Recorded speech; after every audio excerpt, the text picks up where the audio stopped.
Ya, shalom sahabat-sahabat BBL TLW. Pada hari ini Selasa, tanggal 20 Agustus 2024, kita masih belajar materi DI yang membahas tentang berpusat pada diri sendiri, sumber dari segala duka. Selalu berpusat pada diri sendiri atau self-centeredness adalah sumber dari banyak hal yang kita alami. Self-centeredness atau berpusat pada diri sendiri atau yang lebih terkenal lagi kita sebut dengan keegoisan. Apakah keegoisan itu? Ketika kita berfokus pada kebutuhan dan keinginan diri kita sendiri di atas segalanya, kita menjadi egois. Keegoisan adalah hasil dari persepsi bahwa diri kita kehilangan sesuatu yang diinginkannya. Nah, orang yang egois telah menempatkan emosi, perasaan, dan keinginan mereka itu di atas kebutuhan di sekitar mereka. Segala sesuatu itu berputar di sekitar perasaan mereka tentang orang lain atau keadaan mereka. Nah, alih-alih melihat diri mereka sebagai saluran kasih karunia dan berkat Tuhan bagi orang lain, menempatkan diri mereka itu sebagai pusat kehidupan. Maka nggak heran pelanggaran itu mudah terjadi, seperti halnya banyak pertikaian, ketersinggungan, dan frustrasi. Nah, keegoisan kita lah yang mengubah keinginan menjadi kebutuhan. Dan kemudian kebutuhan itu menjadi krisis pribadi. Hidup kita akan mengikuti fokus kita. Apa yang kita fokuskan, itu yang akan membesar. Dan jika kita berfokus pada diri sendiri, kita tidak akan pernah bebas untuk menjalani tujuan hidup kita di dalam Kristus.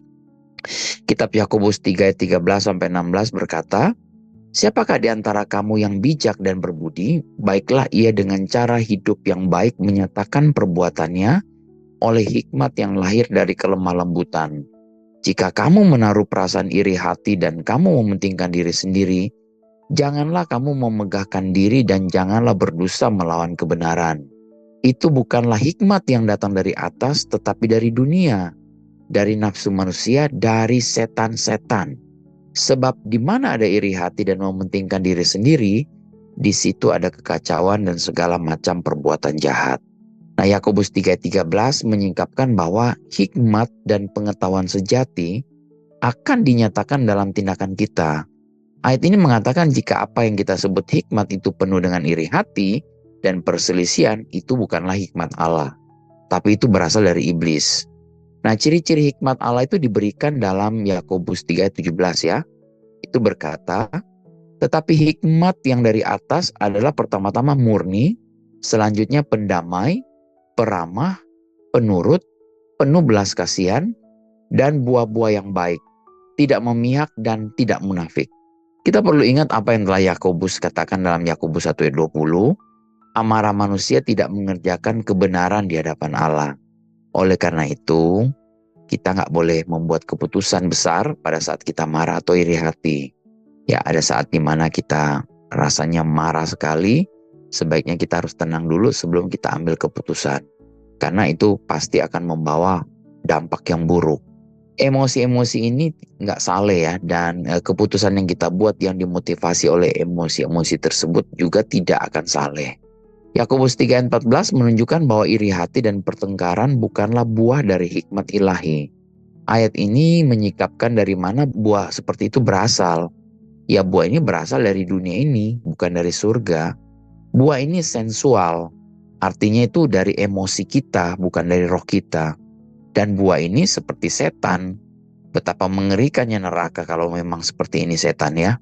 Nah, Yakobus 3:16 berkata, sebab di mana ada iri hati dan mementingkan diri sendiri, di situ ada kekacauan dan segala macam perbuatan jahat. Ayat ini sungguh luar biasa. Iri hati dan perselisihan itu membuka pintu bagi setiap pekerjaan jahat. Alkitab bahasa Inggris berkata ini adalah juga kepahitan ya, bitter. Kita mungkin mencoba untuk beroperasi dalam iman untuk kesembuhan, untuk kemakmuran, atau kebebasan. Tapi kalau ada iri hati, ada kepahitan, dan perselisihan di hati kita, itu nggak akan ada gunanya. Ini memungkinkan setan untuk membawa apa yang diinginkan masuk ke dalam hidup kita. Karena itu iri hati, kepahitan, dan perselisihan adalah satu hal yang mewah yang nggak mampu kita beli sebenarnya ya. Tidak ada seorang pun akan makmur dengan karakteristik iblis ini. yang beroperasi dalam hidup mereka ya. Nah, kalau kita gabungkan ini dengan Amsal 13 ayat 10, Amsal 13 ayat 10 berkata, keangkuhan hanya menimbulkan pertengkaran, tapi mereka yang mendengarkan nasihat mempunyai hikmat. Jadi iri hati, kepahitan, perselisihan ini semua adalah hasil dari kesombongan atau keegoisan. Perhatikan bahwa kekacauan adalah hasil dari iri hati dan perselisihan ya. Di 1 Korintus 14 ayat 33 mengatakan, sebab Allah tidak menghendaki kekacauan, tetapi damai sejahtera. Tuhan bukanlah sumber atau yang menciptakan kekacauan. Jadi di mana ada iri hati dan perselisihan, di situ juga ada iblis. Keegoisan menghasilkan buah kekacauan dan kejahatan. Ini menabur dalam daging dan hasilnya adalah kerusakan. Nah, Tuhan menciptakan kita untuk menjalani hidup dengan berfokus kepadanya. Tujuannya sejak awal adalah agar kita menjadi sadar akan Tuhan, bukan sadar akan diri kita sendiri atau sadar akan dosa-dosa kita. Sampai Adam dan Hawa itu memakan buah terlarang dari pohon pengetahuan yang baik dan yang jahat, mereka sebenarnya sangat nggak sadar akan diri mereka sendiri. Sehingga mereka bahkan tidak mempertimbangkan kalau mereka itu telanjang. Tapi setelah ketidaktaatan mereka, mereka menjadi sepenuhnya sadar akan diri mereka sendiri dan ingin bersembunyi dari Tuhan. Mereka sadar bahwa diri mereka itu telanjang. Fokus mereka telah bergeser dari Tuhan ke diri mereka sendiri. Nah, salah satunya adalah masalah keuangan. Masalah keuangan itu sering kali muncul ketika kita mencoba hidup di atas kemampuan kita, berusaha memenuhi keinginan yang mementingkan diri sendiri. Nah, bukannya saya menentang kemakmuran Bapak Ibu, saya tidak menentang, malah saya sangat suka semua anak-anak Tuhan mengalami kemakmuran ilahi. Tapi penting untuk memiliki perspektif yang tepat. Jika kita merasa sengsara atau tidak bahagia karena kita tidak memiliki rumah yang lebih besar, mobil yang lebih bagus dan baru, atau perhiasan-perhiasan mewah, ada yang salah dengan diri kita.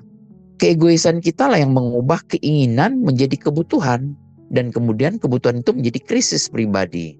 Nah, sungguh menyedihkan ketika kita melihat begitu banyak orang percaya yang dipenuhi Roh Kudus, bertindak sama egoisnya dengan dunia, berusaha menggunakan Tuhan untuk mendapatkan hal-hal yang tidak perlu mereka peroleh sebenarnya. Mereka tidak pernah tahu atau telah melupakan beberapa ayat terpenting dalam Alkitab mengenai keuangan. Matius 6 ayat 33 mengatakan, tetapi carilah dahulu kerajaan Allah dan kebenarannya, maka semuanya itu akan ditambahkan kepadamu. Tuhan telah berjanji bahwa kebutuhan kita akan terpenuhi di dalam Dia dan akan ditambahkan kepada kita sebagai hasil sampingan dari mencari kerajaannya terlebih dahulu. Sama sekali tidak perlu untuk memfokuskan perhatian kita pada upaya mendapatkan sesuatu dari Tuhan atas apa yang sebenarnya sudah Dia sediakan. Ketika kita melakukannya, itu akan membawa kita kembali ke pintu keegoisan. Bahkan dalam kasus kematian ya, kalau ada kematian orang yang kita kasihi, sebenarnya kesedihan kita itu berakar pada mengasihani diri sendiri. Kita berfokus pada situasi dari sudut pandang kita. Duh, bagaimana saya bisa hidup tanpa mereka ya? Saya nggak akan pernah melihat lagi mereka di bumi. Dan seterusnya. Kita meyakinkan diri sendiri bahwa kita sedang berduka atas kematian orang-orang ini. Tetapi sebenarnya kita sedang berduka atas dampaknya terhadap kita. Jika orang yang meninggal ini sudah lahir baru dan sekarang bersama Yesus, ini seharusnya menjadi waktu untuk bersuka cita. Mari kita bayangkan suasana pemakaman orang percaya yang kalau kita berfokus pada orang yang sudah bersama dengan Yesus dan apa yang dialami orang itu daripada pikiran kita sendiri tentang diri kita sendiri, tentang kehilangan dari diri kita. Nah, alih-alih kita berduka, itu akan mendatangkan sukacita ya. Dan kita akan bersyukur dan memuji Tuhan. Galatia 2 ayat 20 berkata, aku telah disalibkan dengan Kristus, namun aku hidup, tetapi bukan lagi aku sendiri yang hidup, melainkan Kristus yang hidup di dalam aku. Dan hidupku yang kuhidupi sekarang di dalam daging adalah hidup oleh iman dalam Anak Allah yang telah mengasihi aku dan menyerahkan dirinya untuk aku. Ayat firman Tuhan ini mengajarkan bahwa kita seharusnya mati terhadap diri sendiri dan hidup di dalam Kristus. Dan jika kita benar-benar mati, mustahil kita tersinggung. Nah, orang mati nggak pernah merasakan apapun. Mereka bisa dipukul, dihina, dibohongi, diludahin. Ya mereka nggak akan peduli. Alasan kita begitu mudah terluka atau tersinggung, kepahitan, adalah karena kita masih hidup terhadap diri sendiri dan penuh dengan kesombongan. Jadi Bapak Ibu, kalau kita masih suka tersinggung, ini artinya kita masih memikirkan diri kita sendiri. Nah, kan tetapi jika kita berfokus untuk menjadi mati terhadap diri sendiri dan hidup dalam Kristus, kita mungkin akan gagal. Kita biasa membangkitkan diri sendiri setiap pagi dalam doa sambil berusaha sekuat tenaga untuk membunuhnya. Kita mengakui semua dosa yang kita pikir telah kita lakukan. Saya sombong. Aduh, aku gagal lagi dalam mempelajari firman. Nah, begitu seterusnya hingga di akhir waktu renungan kita sudah menghabiskan seluruh waktu untuk fokus pada diri sendiri. Nah, cara yang benar untuk menghadapi diri sendiri adalah dengan mengalihkan fokus kita. Temukan seseorang yang membutuhkan doa atau pelayanan kita. Bantu mereka yang ada dalam situasi sulit. Dan kita akan mendapati diri kita melupakan kebutuhan diri kita sendiri. Kita juga akan menemukan bahwa apa yang kita pikirkan, apa yang kita pikir begitu penting, sebenarnya nggak penting. Kasih untuk orang lain akan selalu mengalahkan diri sendiri. Ini akan mengharuskan kita untuk memberikan diri kita dan menjadi korban yang hidup. Tapi fokus utama kita juga harus pada Tuhan. Bukan hanya pada orang lain, bukan pada sesama. Dan tentu saja bukan pada diri kita sendiri. Hanya ketika kita benar-benar berserah pada Tuhan, kita dapat mengasihi orang lain yang melanggar kepentingan egois kita. Nah, berserah tidak sama dengan pasrah ya, tetapi secara aktif percaya pada Tuhan. Roma 12 ayat 1 mengatakan, "Karena itu aku menasihati kamu saudara-saudara demi kemurahan Allah supaya kamu mempersembahkan tubuhmu sebagai persembahan yang hidup, yang kudus dan yang berkenan kepada Allah, itu adalah ibadahmu yang sejati." Ya, sangat menarik kalau kita mengorbankan diri kita, itu betul-betul dianggap sebagai korban yang sejati.